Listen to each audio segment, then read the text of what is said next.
My name is भूमिका चौहान। स्वागत है आप सभी का वेदांतु सीबीएसई 9 पर। और आज की क्लास के अंदर बच्चों हम पढ़ेंगे टेंस। आज का जो क्लास होगा वो केवल प्रेजेंट टेंस के ऊपर होगा।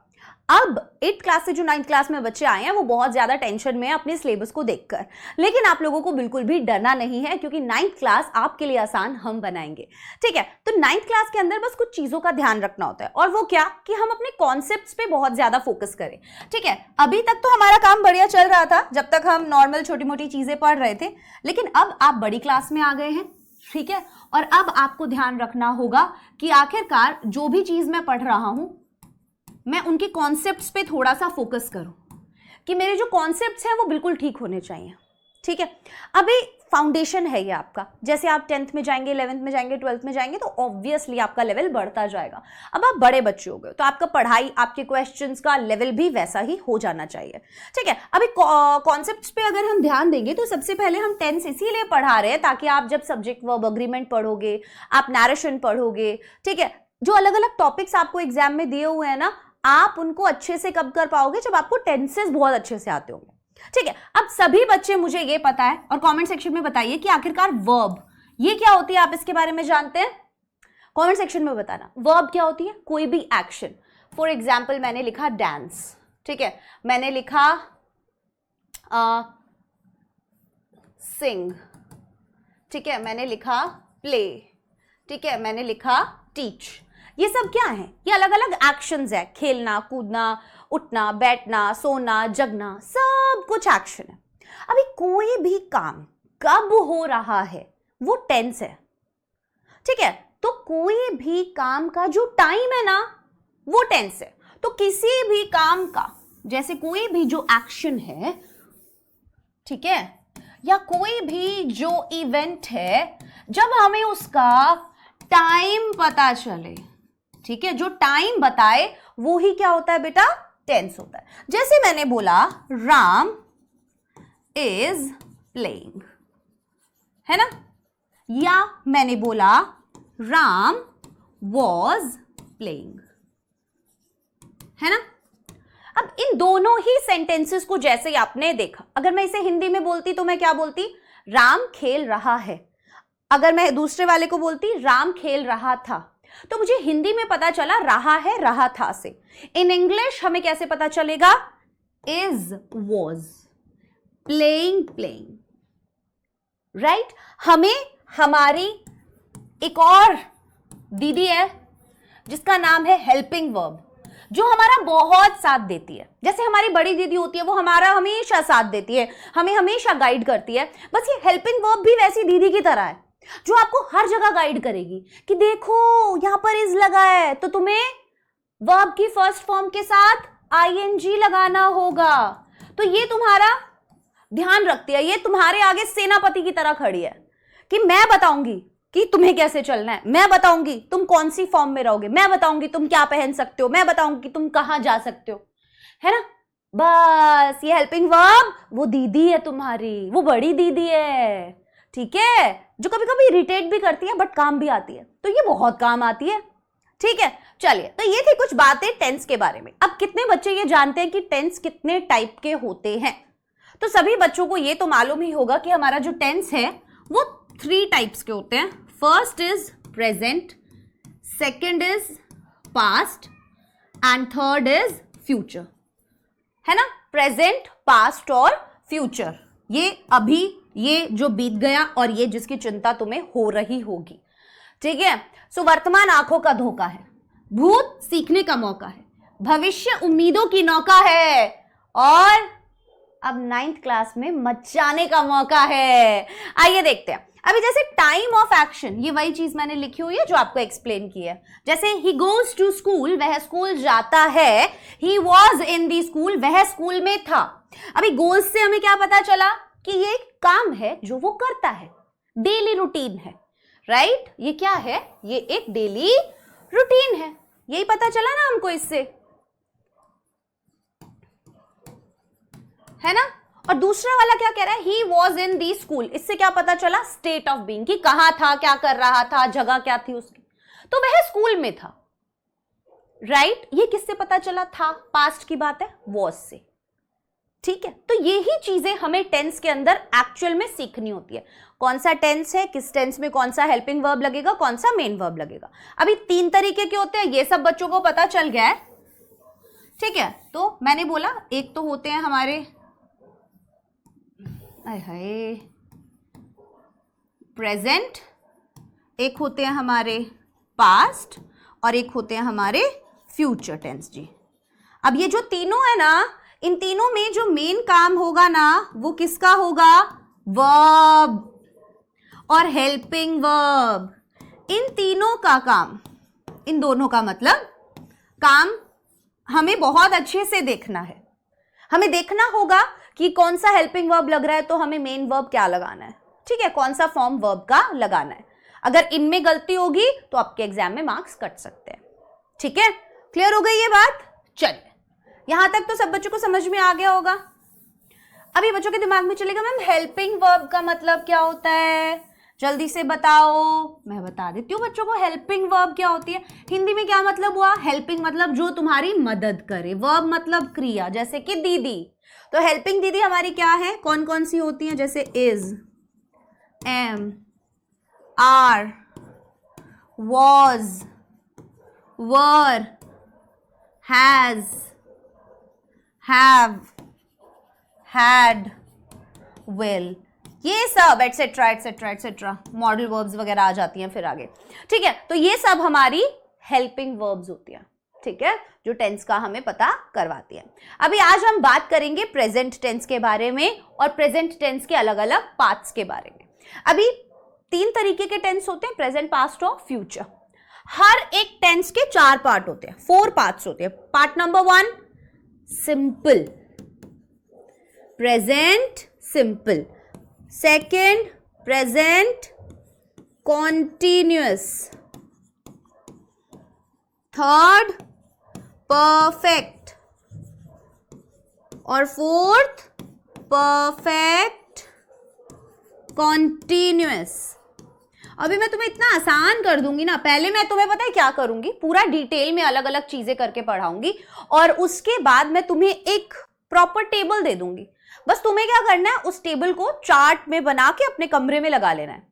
ठीक है, ये मैंने भी किया था जब मैं छोटी थी ना, तब मैंने भी किया था, तो तुम्हें भी करना है, बिल्कुल नहीं भूलना। ठीक है, उसके बाद आता है पास्ट। पास्ट में भी सिंपल है, कॉन्टिन्यूअस है, परफेक्ट है और परफेक्ट कॉन्टिन्यूअस है। ठीक है, तो चारों पार्ट जो है वो इसके सेम होते हैं, present simple, present perfect, present continuous, present perfect continuous. ठीक है, अब कुछ भी आगे पढ़ने से पहले मैं तुम्हें एक चीज बताऊंगी, वो क्या, ध्यान से सुनना। हर एक टाइप का सेंटेंस आपको बनाने के लिए दिया जा सकता है। ठीक है, फॉर एग्जाम्पल फर्स्ट है आपके एसर्टिव सेंटेंस। ठीक है, एसर्टिव सेंटेंस का मतलब क्या होता है, कोई भी नॉर्मल सेंटेंस, कोई भी एक स्टेटमेंट, ठीक है, सिंपल सेंटेंस, ये पॉजिटिव हो सकता है और ये नेगेटिव भी हो सकता है। I am playing football, positive. I am not playing football, negative. तो assertive sentence कौन से होते हैं, जो सिंपल सेंटेंस है, जो स्टेटमेंट्स जिसमें दी हुई है, ठीक है, ना ही उसमें कोई क्वेश्चन है। गेटिंग माई पॉइंट, समझ में आ रहा है कि वो इंटेरोगेटिव नहीं है, उसके अंदर कोई क्वेश्चन वगैरह नहीं पूछा हुआ है हमसे। तो एक तो हो गए हमारे assertive सेंटेंस, दूसरा हो गया हमारा इंटेरोगेटिव सेंटेंस। ठीक है, अब इनके अलग अलग पार्ट्स आपको मिल जाएंगे, जैसे एसर्टिव में हो गया positive sentence, negative sentence, interrogative, then interrogative negative, and last आ जाता है इंटेरोगेटिव में भी 2 टाइप। कौन कौन सा, एक आता है यस और नो टाइप और एक आता है WH वर्ड का टाइप। अभी इन सब चीजों से डरना नहीं है, मैं हर एक चीज तुम्हें एक्सप्लेन करूंगी। ठीक है, आई बात समझ में? अगर नहीं आई है तो कोई दिक्कत नहीं है, हम अभी जब सेंटेंसेस बनाएंगे तब आपको और ज्यादा क्लियर हो जाएगा। ठीक है, चलो, कौन सा टेंस कब यूज करना होता है, ये तो बहुत इंपॉर्टेंट है ना। कोई भी टेंस का फॉर्मेशन क्या होगा उससे पहले हमें ये पता होना चाहिए कि हम प्रेजेंट सिंपल टेंस का, प्रेजेंट कॉन्टिन्यूअस का, प्रेजेंट परफेक्ट का या प्रेजेंट परफेक्ट कॉन्टिन्यूअस का यूज कहां कर सकते हैं, है ना। जैसे कि अगर मैं बोलूं कि यहां पर बात हो रही है प्रेजेंट इंडेफिनिट की। अच्छा, प्रेजेंट सिंपल को प्रेजेंट इंडेफिनिट भी बोलते हैं, ठीक है। सबसे पहली चीज, to express habitual action, habit और कस्टम। कोई भी हैबिचुअल एक्शन, कोई भी हैबिट, कोई भी कस्टम, कोई भी डेली रूटीन जब हमें बताना है तो हम प्रेजेंट इंडेफिनिट का यूज करते हैं। जैसे I watch TV on Sundays, मैं संडेज को टीवी देखता हूं। She wakes up every morning at 6 AM, वो हर रोज सुबह 6 बजे उठ जाती है। He takes a walk in the evening, वो शाम को रोजाना वॉक करता है। My shop opens at 9 AM, मेरी जो शॉप है वो 9 बजे खुल जाती है। आई एक्सरसाइज एवरी मॉर्निंग। आपने देखा ये जो सभी सेंटेंसेस हैं ये वो काम है जो रोजाना होते हैं, है ना।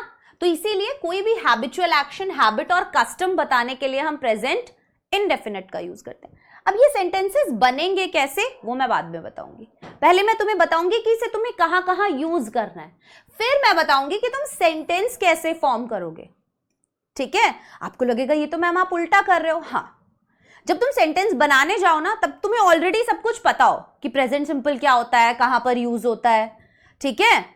Second, to talk about general और यूनिवर्सल ट्रूथ्स। कोई भी जनरल या यूनिवर्सल ट्रूथ है जिसे आप बदल नहीं सकते, जो चेंज नहीं हो सकता, उनके लिए भी आप प्रेजेंट इंडेफिनिट का ही यूज करते हो। For example, the earth revolves around the sun. अब आप क्या कर रहे हो, आप एक फैक्ट बता रहे हो, उसे आप नहीं चेंज कर सकते। आप अपने चारों तरफ अपनी दुनिया नहीं घुमा सकते, है ना, वो सन के चारों तरफ ही घूमेगी, है ना।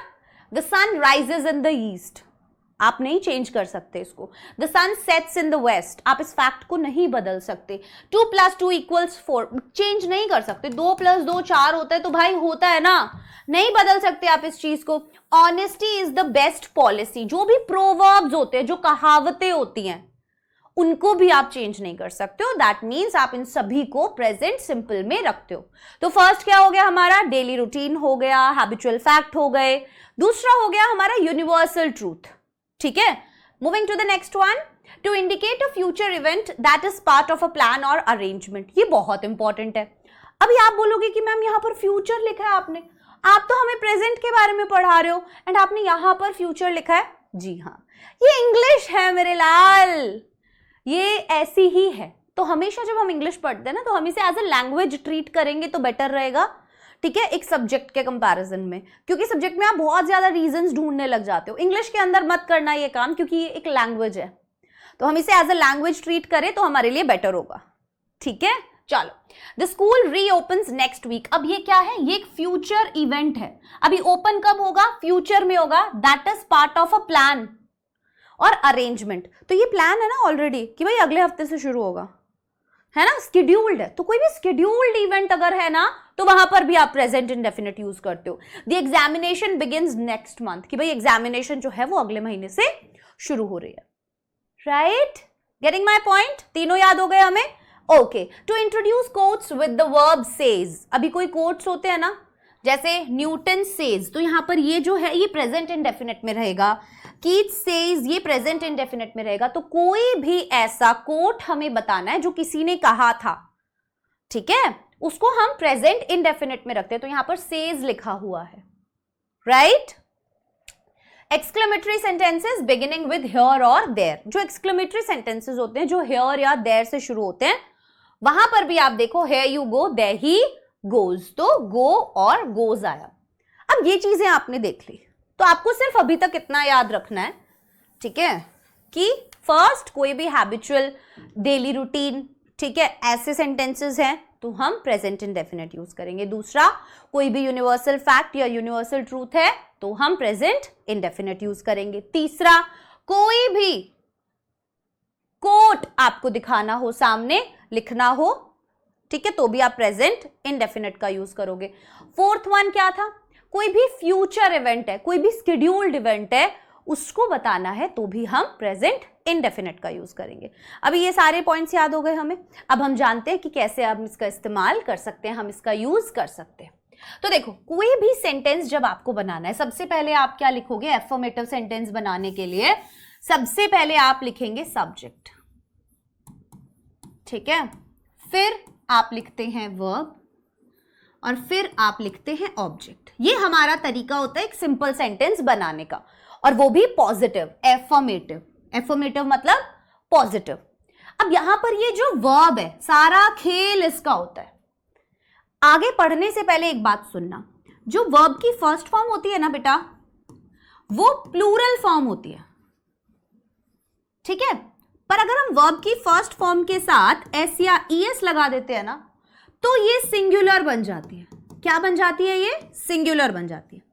अभी ये रूल तो सबको पता होगा कि अगर सब्जेक्ट हमारा सिंगुलर है तो वर्ब भी सिंगुलर, अगर सब्जेक्ट हमारा प्लूरल है तो वर्ब भी प्लूरल। ये तो सब बच्चे जानते होंगे, ठीक है। शी वॉज, दे वर, है ना। सब्जेक्ट सिंगुलर था तो वर्ब भी सिंगुलर। आई बात समझ में? सब्जेक्ट प्लूरल है तो वर्ब भी प्लूरल। ये सबको पता है? बहुत बढ़िया, ठीक है। अब नॉर्मल हमारा सेंटेंस बनाने का तरीका ये होता है, एफर्मेटिव सेंटेंस का तरीका ये होता है। तो अभी हमारा सब्जेक्ट लगेगा, वर्ब की फर्स्ट फॉर्म में यहां पर क्या लगेगा? एस या ईएस लगेगा। कब लगेगा? कब लगेगा बताओ? जब हमारा सब्जेक्ट सिंगुलर होगा, ठीक है। और अगर सब्जेक्ट सिंगुलर नहीं है तो केवल वर्ब की फर्स्ट फॉर्म। अभी सेंटेंस को देखते हैं। Ram goes to school. Subject क्या था हमारा? राम। वर्ब क्या है? गो। कहां जाता है वो ऑब्जेक्ट क्या है? To school. राम सब्जेक्ट हो गया। वर्ब की फर्स्ट फॉर्म के साथ हमने एस या ईएस लगाना है। क्यों? क्योंकि ये सिंगुलर था, इसीलिए वर्ब को भी हमें सिंगुलर बनाना पड़ेगा।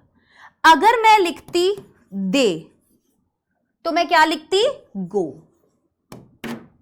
अगर मैं लिखती दे तो मैं क्या लिखती बेटा? गो। मैं गोज नहीं लिखती क्योंकि वर्ब की फर्स्ट फॉर्म क्या होती है? प्लूरल होती है। और दे क्या है बेटा? प्लूरल है, राइट। आ गया यहां तक समझ में? बहुत बढ़िया। They play cricket in the ground. क्या लगाया हमने? दे क्या था? प्लूरल सब्जेक्ट था। पीएस लिख देती हूं तो वर्ब भी क्या लगी? प्लूरल लगी, राइट। ये हम एफर्मेटिव सेंटेंस के लिए कर रहे हैं, अभी नेगेटिव के लिए नहीं कर रहे। शी कुक्स, शी क्या है? सिंगुलर। वर्ब भी क्या लगी? सिंगुलर।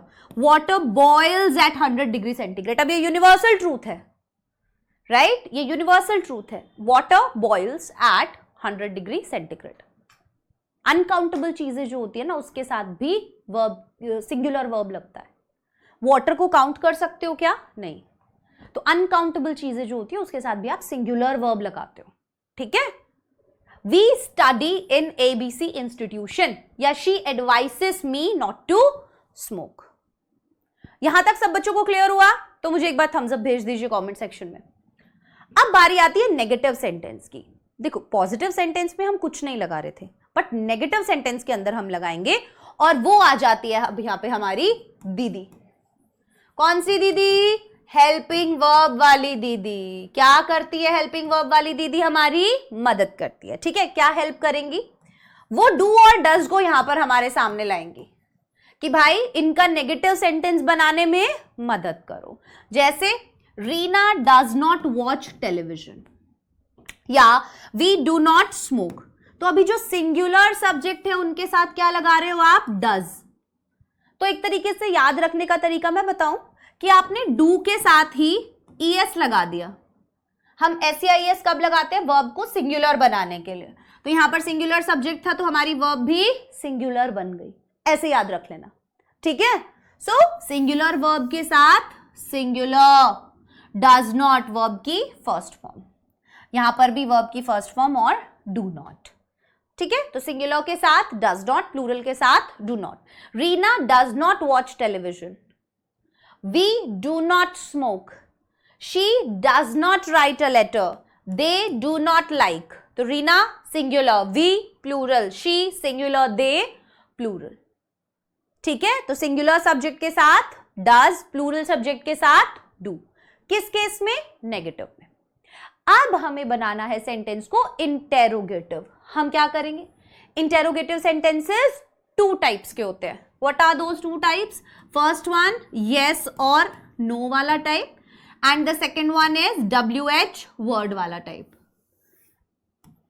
WH वर्ड वाला टाइप, ठीक है। ये दो तरीके के आपको देखने के लिए मिलते हैं। अभी रूल्स क्या है इंटेरोगेटिव सेंटेंसेस के लिए? पहले आपको यह जानना जरूरी है कि येस और नो टाइप क्या होता है और इंटेरोगेटिव टाइप क्या होता है। ठीक है, तो येस और नो टाइप क्या होता है बेटा? कोई एक क्वेश्चन मैं आपसे अगर पूछती हूँ कि तुम स्कूल गए थे, तो तुमने बोला कि हाँ मैं स्कूल गया था। ठीक है, तुमने खाना खा लिया, तो आपने बोला नहीं मैंने खाना नहीं खाया। ये कैसे क्वेश्चंस थे? ये ऐसे क्वेश्चंस थे जिनका जवाब आप यस या नो में दे सकते हो, है ना। बट अगर मैं आपसे पूछूं तुम स्कूल क्यों नहीं गए थे, तो क्या आप इसका जवाब यस या नो में दे सकते हो? नहीं। You need to give reason over here, right? That is the difference. So yes और नो वाले में what is the difference and what is the difference between yes और no type and WH word type? Yes और no वाले में आप answer जब yes और नो में दे सकते हैं, बट आपको जब कभी रीजन देना पड़ता है that is WH word. Now what is WH word? जो भी वर्ड्स जैसे what, why, when, where, how, ये सब क्वेश्चन वर्ड्स जो है ना वो WH वर्ड होते हैं। ठीक है, ये सब क्वेश्चन वर्ड क्या होते हैं? WH वर्ड होते हैं। अब इंटेरोगेटिव सेंटेंस जब भी हमें बनाना होता है तो हम हमारे हेल्पिंग वर्ब को हम क्या करते हैं? हमारे हेल्पिंग वर्ब को सब्जेक्ट से पहले ले आते हैं और यहीं पे सबसे इंपॉर्टेंट काम शुरू होता है। ठीक है, कोई एक एग्जांपल मैं ले लेती हूं, जैसे ठीक है, do you play cricket? Question mark मत भूलना, राइट? तो सबसे पहले हमने लिखा डू इंटेरोगेटिव के लिए, then you subject, then play verb की first form and then object. ठीक है, क्वेश्चन वर्ड वाला कैसे बनेगा? जैसे मैं पूछूं why do you play cricket, तो यहां पर सारी चीजें चेंज हो गई। मैंने क्या किया? सबसे पहले WH वर्ड लगाया, देन मैंने हेल्पिंग वर्ब लगाया एंड देन मैंने सब्जेक्ट लगाया। तो ध्यान रखना, पहले क्वेश्चन वर्ड, फिर डू डज और फिर सब्जेक्ट। दोनों इंटेरोगेटिव बनाने का तरीका अलग अलग है। अगर आपको यस और नो वाला बनाना है तो आप सीधा हेल्पिंग वर्ब से शुरू करोगे, और अगर आपको WH वर्ड वाला बनाना है तो पहले WH वर्ड आएगा, देन हेल्पिंग वर्ब आएगा, देन सब्जेक्ट आएगा। ठीक है, जैसे do you play cricket, does she wash clothes, does he not go to school today, या why do you weep now. अब ध्यान से सुनना मेरी एक बात, जब भी आपको इंटेरोगेटिव नेगेटिव बनाना होगा आप क्या करोगे? आप सब्जेक्ट के बाद नॉट लगाओगे। ठीक है, गलती कहां करते हैं बच्चे? सब्जेक्ट से पहले। जैसे बच्चे लिखते हैं doesn't he go to school, तो ये क्या हो जाता है बेटा? गलत हो जाता है। ठीक है, ये आपका गलत हो जाएगा। आपको क्या करना है? हमेशा सब्जेक्ट के बाद में नॉट लगाना है। क्लियर? चलो, उसके बाद WH word, why do you weep now, तो WH वर्ड पहले आया, देन हेल्पिंग वर्ब आया, देन सब्जेक्ट आया। ठीक है, यहां तक क्लियर हो गया, इंटेरोगेटिव पता चल गया। अब बारी है प्रेजेंट कॉन्टिन्यूअस की कि आखिरकार प्रेजेंट कॉन्टिन्यूअस टेंस कैसे बनता है। अभी प्रेजेंट इंडेफिनिट आपको पता चला, कहां कहां यूज करते थे? Let's revise. फर्स्ट वन, कोई भी हैबिचुअल फैक्ट या डेली रूटीन बताने के लिए। ठीक है, सेकंड वन, कोई भी यूनिवर्सल ट्रूथ बताने के लिए। थर्ड वन, कोई भी प्रोवर्ब है या कीट सेज या कोई भी कोट हमें बताना है, किसी ने कहा था, उस केस के अंदर। नंबर 4, एक्सक्लेमेटरी सेंटेंसेस के अंदर जो हियर या देयर से शुरू होते हैं। Getting my point? इन सब जगहों पे हम क्या कर रहे हैं? किनका यूज कर रहे हैं? कोई भी हिस्टोरिकल फैक्ट हमें बताना होता है तो भी हम प्रेजेंट इंडेफिनिट का यूज करते हैं। कोई भी स्केड्यूल्ड इवेंट हमें बताना होता है तो उसके लिए भी हम प्रेजेंट इंडेफिनिट का यूज करते हैं। अभी प्रेजेंट इंडेफिनिट में हेल्पिंग वर्ब कौन सा यूज होता है? डू और डज यूज होता है। मैं आपको इतने सारे क्वेश्चंस प्रैक्टिस करवाऊंगी कि आपको हर एक चीज बहुत क्लियर हो जाएगी। ठीक है, तो अगर आप चैनल पर नए हैं फटाफट से चैनल को सब्सक्राइब कर दीजिए और वीडियो को लाइक कर दो और अपने दोस्तों के साथ शेयर कर दो फटाफट से। ठीक है, अब बारी आती है प्रेजेंट कॉन्टिन्यूअस की। इसके नाम में ही इसका मीनिंग है। इसका नाम देखो क्या लिखा है? कॉन्टिन्यूअस, मतलब कोई चीज जब लगातार चल रही हो, बस इसी से हमें पहचान जाना है। रहा है, रही है, हिंदी में इसका पहचान क्या होता है? रहा है, रही है। और इंग्लिश में कोई भी एक्शन कॉन्टिन्यूअसली जब चल रहा है that is present continuous tense. अब एक चीज बहुत इंपॉर्टेंट है जो बच्चों को नहीं बताई जाती है, and that is present continuous tense में हमें यह नहीं पता होता कि एक्शन कब शुरू हुआ और कब खत्म होगा। हमें सिर्फ यह पता होता है कि राइट नाउ एक्शन हो रहा है। फॉर एग्जाम्पल, मैं क्लास में पढ़ा रही हूं। इस सेंटेंस से मुझे यह नहीं पता चला कि आपने पढ़ाना कब शुरू किया था। ठीक है, जैसे I am teaching in the class. ठीक है, मैं क्लास में पढ़ा रही हूं। अब इससे मुझे यह नहीं पता चला कि मैंने पढ़ाना कब शुरू किया और मैं कब तक पढ़ाऊंगी। Getting my point?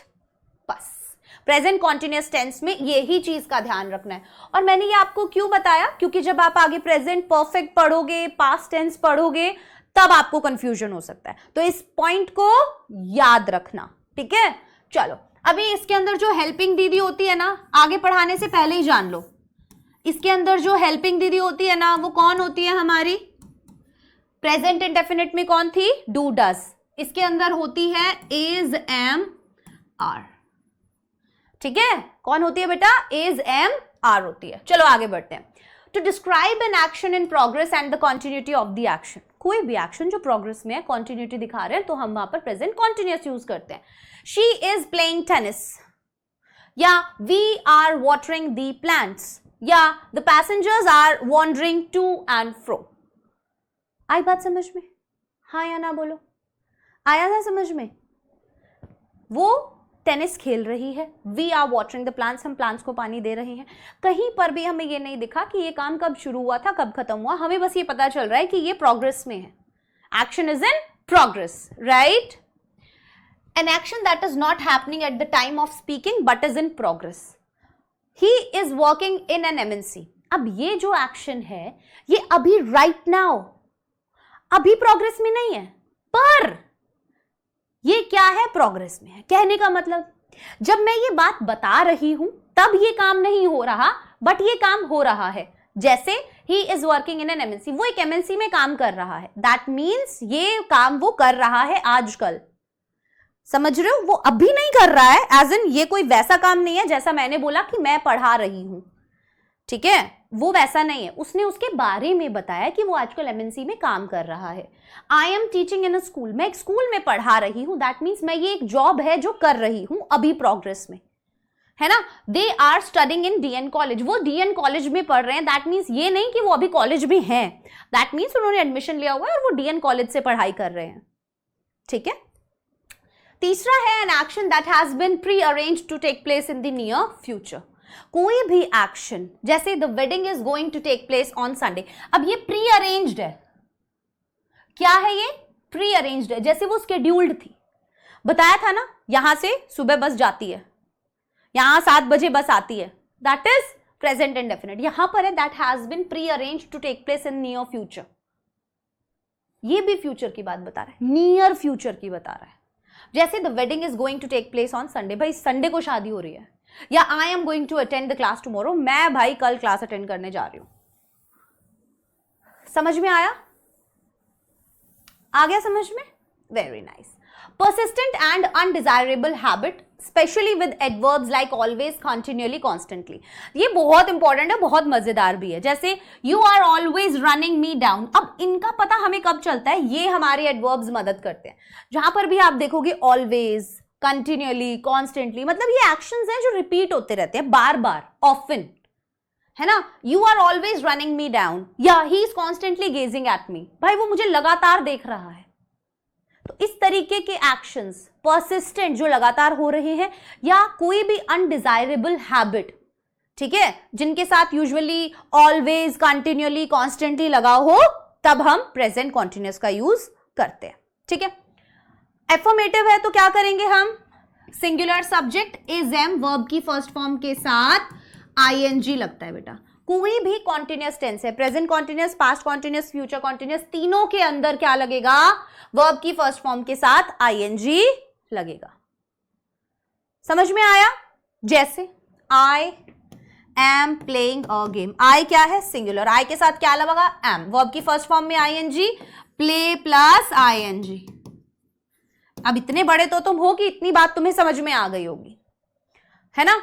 अभी आई के साथ एम लगता है, सिंगुलर के साथ इज लगता है, ठीक है, आई के साथ एम लगता है और प्लूरल के साथ हम आर लगाते हैं, ठीक है। चलो, नेगेटिव के लिए क्या होगा? सब्जेक्ट के बाद हेल्पिंग वर्ब, हेल्पिंग वर्ब के बाद नॉट। जैसे आई सब्जेक्ट एम और एम के बाद नॉट लगेगा, आई एम नॉट प्लेइंग। तो यहां पर क्या हुआ? इसके बाद नॉट लगा। अभी ध्यान रखने वाली बात यही है कि यहां पर तो हेल्पिंग वर्ब के बाद नॉट लग जाता है, लेकिन जब बात होती है इंटेरोगेटिव की, इसमें हमें नेगेटिव बनाना होता है, तब सब्जेक्ट के बाद नॉट लगता है। कोई सेंटेंस होगा यहां पर, जैसे ये रहा, आ यू नॉट, सब्जेक्ट के बाद नॉट लग रहा है। लेकिन नॉर्मल हमारा जो सेंटेंस था, यहां पर हम क्या कर रहे थे? हेल्पिंग वर्ब के बाद लगा रहे थे, है ना। तो बच्चे अक्सर कंफ्यूज हो जाते हैं। अब हेल्पिंग वर्ब चला गया आगे, तो ये इसके साथ साथ आगे नहीं जाता है, ये यहीं रहता है। वो बोलता है तुझे जाना है जा, मैं नहीं आऊंगा। ये गलती मत करना, ठीक है। So is Reena cooking the food? Are you not writing a letter? What is Raveena doing here? Which newspaper are you buying? या why was the camel not drinking water? Again question word is MR, subject V1 plus ING। Clear हुआ? हाँ या ना बोलो। WH word, subject, helping verb, right. Which newspaper are you buying? कौन सा newspaper तुम खरीद रहे हो? बोलो, समझ में आया? यहां पे दिख रहा है सब्जेक्ट, उससे पहले लिख दिया उसने कौन सा न्यूज़पेपर तुम खरीद रहे हो। Which newspaper are you buying? Clear? Great. अब बारी आ जाती है प्रेजेंट परफेक्ट की। प्रेजेंट परफेक्ट क्या कहता है बेटा? इसमें थोड़ा सा आपको कंफ्यूजन हो सकता है, क्योंकि इसका जो सेंटेंस है ना, वो ऐसा बनता है, जैसे मैंने बोला मेरी चाबी गुम गई है, मेरी चाबी गुम गई है, राइट। अब आप बोलोगे मैम ये काम तो हो गया, तो ये प्रेजेंट में क्यों है? बोलोगे कि मैम ये काम तो हो गया, तो ये प्रेजेंट में क्यों है? बस यही तो खासियत है इसकी। प्रेजेंट परफेक्ट टेंस में आज ही बता देती हूं, अभी बता देती हूं, ताकि जिंदगी भर का कंफ्यूजन खत्म हो जाए। मैं 12th क्लास तक बच्चों को ये कंफ्यूजन देख रही हूं, और वो कंफ्यूजन है, प्रेजेंट परफेक्ट टेंस वो टेंस होता है जिसमें अभी अभी प्रेजेंट में ही जस्ट कोई काम खत्म हुआ है और उसका अफेक्ट वर्तमान प्रेजेंट पर है। अगर मैंने बोला मैंने खाना खा लिया है, दैट मीन्स अब मुझे भूख नहीं है, मैं ये बताना चाहती हूं। अब बच्चे कंफ्यूज होते हैं इसको लेके पास्ट इंडेफिनिट से, क्योंकि उसके अंदर भी एक कंप्लीटेड एक्शन दिखता है, लेकिन उस कंप्लीटेड एक्शन का कोई लेना देना नहीं होता है प्रेजेंट के साथ, कोई इफेक्ट नहीं होता है उसका। मेरी चाबी खो गई है, इसका मतलब अभी भी चाबी नहीं मिली है, दैट इज प्रेजेंट परफेक्ट। कोई भी एक्शन जो रीसेंट पास्ट में हुआ है और उसका रेलेवेंस प्रेजेंट में है, that is present perfect. Getting my point? Very nice. For example, to express an action that has recently been completed, जो अभी अभी कंप्लीट हुआ है। For example, she has just taken tea, just से पता चलता है। I have purchased a book, मैंने एक किताब खरीदी है। Have they won the match, क्या वो मैच जीत चुके हैं? ही हैज कम नाउ, वो आ चुका है। चुका है, चुके हैं, चुकी है, ठीक है, गया है, लिया है, दिया है, that is present perfect. Okay, has और हैव दीदी आती हैं यहां पर हमारी मदद करने और लगाती हैं वर्ब की थर्ड फॉर्म। तो कोई भी परफेक्ट टेंस है, present perfect, past perfect, future perfect, तीनों में क्या लगेगा? वर्ब की थर्ड फॉर्म। कोई भी present continuous, past continuous, future continuous, तीनों में लगेगा वर्ब की फर्स्ट फॉर्म में ING। Getting my point? हाँ या ना? बहुत बढ़िया, ठीक है। तो to describe an action whose time is not given, अब ऐसा एक्शन बताने के लिए जिसका टाइम ना दिया हो, जैसे have you done MSc in math. अब ये पूछ रहा है कि भाई क्या तुमने MSc मैथ किया है, टाइम का मतलब नहीं है यहां पे, उसने सिर्फ उससे बात पूछी है। हैव यू रेड शेक्सपियर, क्या तुमने शेक्सपियर पढ़ी है? समझ रहे हो? जिसमें कोई एक एक्शन बताया है बट टाइम गिवन नहीं है। वो टाइम नहीं पूछ रहा कि कब करी है, शेक्सपियर की बुक कब पढ़ी है, ठीक है। Next one, to describe past events whose effect still exists, जिसका इफेक्ट अभी भी हो। I have finished my work and now I am free. अब मैंने अपना, अगर मैं ये नाउ आई एम फ्री भी नहीं लिखती ना तो भी मैं समझ जाती कि आई हैव फिनिश्ड माई वर्क, मैंने अपना काम खत्म कर लिया है, राइट मैंने अपना काम खत्म कर लिया है। To describe actions that started in the past and are continuing until now and possibly will continue in the future, कि कोई भी एक्शन जो स्टार्ट हुआ था पास्ट में, अभी चल रहा है and possibly will continue in the future, और शायद वो फ्यूचर में भी कंटिन्यू हो। जैसे I have already used this brand of soap, कि भाई मैं ऑलरेडी ये ब्रांड सोप का यूज कर चुकी हूं और हो सकता है वो फ्यूचर में भी इसे यूज करे। Are you guys with me? यहां तक याद रहेंगे चारों पॉइंट्स। फर्स्ट वन जो अभी अभी कंप्लीट हुआ है, सेकेंड वन जिसका टाइम नहीं दिया हो, थर्ड वन जिसका अफेक्ट अभी भी है प्रेजेंट में भी, and the fourth one to show how a past situation relates to the present. I have done my work so I can help you with yours. ठीक है भाई, मैंने अपना काम कर लिया है तो अब मैं तुम्हारी मदद कर सकता हूं तुम्हारे काम में। तो to show how a past situation, कैसे एक past situation relates to the present, present के साथ रिलेट हो रही है। पास्ट सिचुएशन क्या है? I have done my work so I can help with yours now, तो अब मैं तुम्हारी मदद कर सकता हूं। देखो टेंसेस का जो यूज है ना वो बहुत ज्यादा डिटेल में जानना इसलिए जरूरी है because it helps you with spoken English, बहुत इंपॉर्टेंट होता है स्पोकन इंग्लिश के लिए, and for other topics also, for example for voice, for narration, for determiners, each and everything. कोई भी टॉपिक उठा लो, टेंसेस का पता होना बहुत ज्यादा जरूरी है। ठीक है, सब्जेक्ट वर्ब अग्रीमेंट तो बहुत ही ज्यादा जरूरी है। ठीक है, रीअरेंजमेंट ऑफ सेंटेंस के अंदर अगेन, राइट। सो ध्यान रखना इन चीजों का, थोड़ा सा टेंसेस का टॉपिक है, बहुत अच्छे से करना। नेक्स्ट वन, एफर्मेटिव के लिए अब सिंगुलर के साथ क्या लगेगा? हैज लगेगा। प्लूरल के साथ क्या लगेगा? हैव लगेगा। वर्ब की थर्ड फॉर्म लगेगी। ठीक है, जैसे she has gone to the market, verb की third form has singular. I have met her, they have bathed, it has become dark now। तो सभी सिंगुलर के साथ has but प्लूरल के साथ have and then verb की third form. बस ये जानना जरूरी है आपका कि वहां पर आप सेंटेंस को देखकर ये पहचान लो कि किस टेंस में बात हो रही है। ठीक है, क्लियर हो गया। नेगेटिव में नॉट लग जाएगा एंड इंटेरोगेटिव में वो सब्जेक्ट से पहले आ जाएगा। ठीक है, जैसे has she gone to Delhi, have they not seen the Taj Mahal yet, what have they eaten today, या why has the poem not come yet। Last आ जाता है प्रेजेंट परफेक्ट कॉन्टिन्यूअस टेंस, और इसके बाद मैं आपको होमवर्क के लिए बहुत सारे क्वेश्चंस देने वाली हूँ। ठीक है, वो सभी क्वेश्चंस आप होमवर्क में करना, कोशिश करना सही सही करो। इन द नेक्स्ट क्लास इसका जो पार्ट 2 आएगा जिसमें मैं पास्ट टेंस करवाऊंगी, उसके अंदर मैं आपको ये वाले सारे क्वेश्चंस भी करवाऊंगी और पास्ट टेंस भी पढ़ाऊंगी। ठीक है, चलिए। सो प्रेजेंट परफेक्ट कॉन्टिन्यूअस क्या कहता है? कोई भी काम कब से हो रहा है। जैसे 2 घंटे से पढ़ाई हो रही है, 3 घंटे से क्लास चल रही है, तो यहां पर आपको टाइम मेंशन कर दिया है। यहां पर क्या कर दिया है बच्चे? टाइम मेंशन कर दिया है। तो यहां पर एक बहुत बढ़िया चीज आ जाती है, वो है सिंस और for.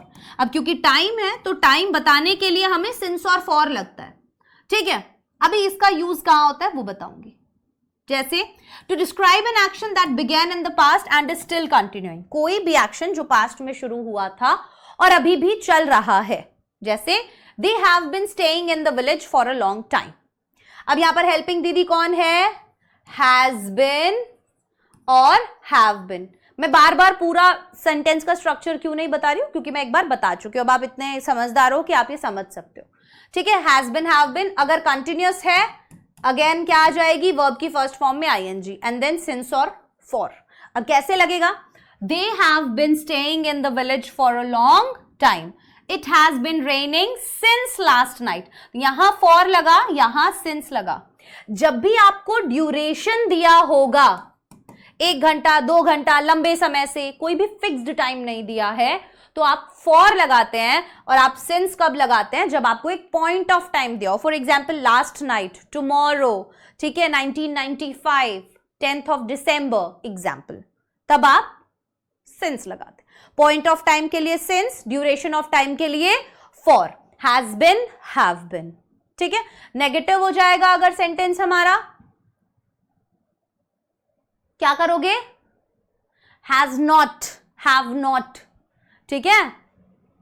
To express an action already completed but whose affect is still continuing, कोई भी एक्शन जो ऑलरेडी कंप्लीट हो चुका है बट उसका जो इफेक्ट है वो अभी भी है। जैसे I have been running around for the job all day and I am now tired, कि भाई मैं सारा दिन से क्या कर रहा, क्या I have been running around मतलब मैं सारा दिन से जॉब ढूंढ रहा हूं और अब मैं थक गया हूं।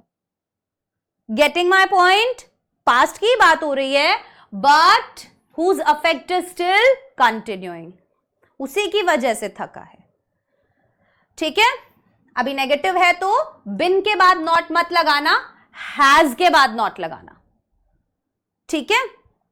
चलिए, तो ये थी हमारी आज की क्लास। अब ये है कुछ क्वेश्चंस जो मैं आपको होमवर्क में देने वाली हूं, ठीक है। काफी सारे क्वेश्चंस हैं, इन सभी में आपको वर्ब का फॉर्म लगाना है सेंटेंस को समझकर, ठीक है। जैसे the principal wants to speak to Raj, right. The earth, क्या पता चला मुझे, रिवॉल्व्स अराउंड, कैसे पता चला, यूनिवर्सल ट्रूथ है, right. The baby cries all day.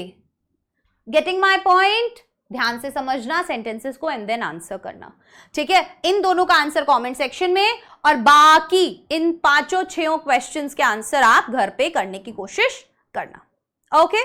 तो ये थी हमारी आज की क्लास। आप इनका स्क्रीनशॉट ले सकते हैं, देन इसका स्क्रीनशॉट ले लीजिए एंड देन इसका स्क्रीनशॉट ले लीजिए, ओके। तो ये सब आपका होमवर्क है, ये आपको घर पे करना है। चलिए, thank you for listening, thank you everyone. अब आपसे मुलाकात होगी सेकंड पार्ट में, जिसमें मैं पास्ट टेंस पढ़वाऊंगी एंड आपको क्वेश्चंस करवाऊंगी। एंड अगर आप चैनल पर नए हैं, चैनल को सब्सक्राइब जरूर कर दीजिएगा, वीडियो को लाइक कर दो और शेयर कर दो अपने दोस्तों के साथ, अगर आप भी 9th क्लास में टॉप करना चाहते हो तो। Bye bye, take care, all the best.